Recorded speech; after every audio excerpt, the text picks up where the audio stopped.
अथ देव्यापराधक्षमापन स्तोत्रम् न मन्त्रं नो यन्त्रं तदपि च न जाने स्तुतिमहो न चावानं ध्यानं तदपि च न जाने स्तुतिकथा न जाने मुद्रास्ते तदपि च न जाने विलपनं परं जाने मातस्तदनुसरणं क्लेशहरणं विदेरज्ञानेन द्रविणविरहेण लसतया विधेया सख्यातं तव चरणयोर्याच्युतिरभूत् तदेतच्छन्ताभ्यं जननी सकलोदारिणी शिवे पुत्रो जायेत क्वचिदपि कुमाता न भवति पृथिव्यां पुत्रास्ते जननी वसन्ति सरला परं तेषां मादे विरलतरलोऽहं तव सुतः मदीयोऽयं त्यागः समुचितमिदं नो तव शिवे पुत्रो जायेत क्वचिदपि कुमाता न भवति जगन्मातर्मासस्तव चरणसेवा न रचिता न वा दत्तं देवि द्रविणमपि भूयस तव मया तथापि त्वं स्नेहं मयि निरूपं यत् प्रकुरुषे पुत्रो जायेत क्वचिदपि कुमाता न भवति परित्यक्ता देवा विविधविधसेवा कुलतया मया पञ्चाशीते रधिकपनीते कुवयसि इदानीं जन्मातस्तव यदि कृपा नाति भविता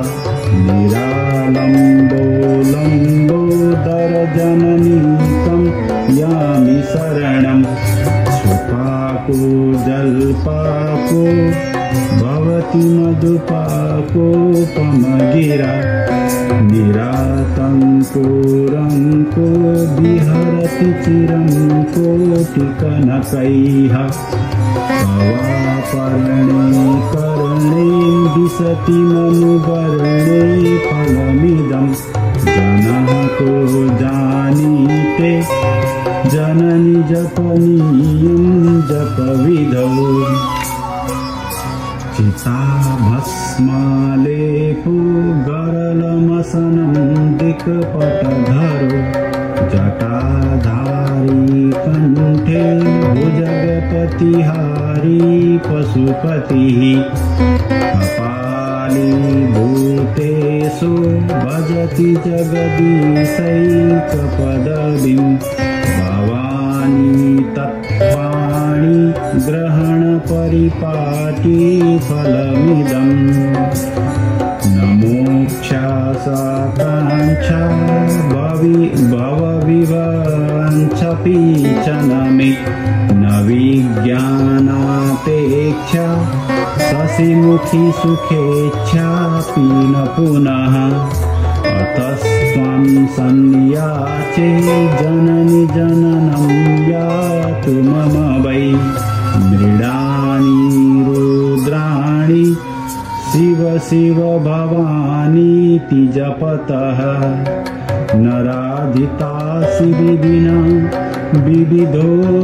विविधोपचारैः किं रुक्षचिन्तनपरेण कृतं वचोभिः श्यामे त्वमेव यदि किञ्चन मय्यनाथे धत्से कृपामुचितमम्ब परं तवैव आपत्सुमग्नः स्मरणं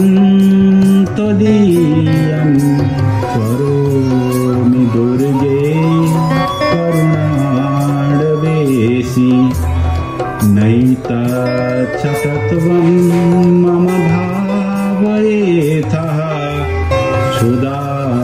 तृषार्ता जननीं स्मरन्ति जगदम्ब विचित्रमात्र किं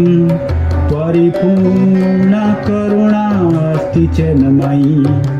अपराध परम्परा परं नहि माता समुपेक्षते सुतं मात्समः पातकी नास्ति पापाग्नि तत्समानहि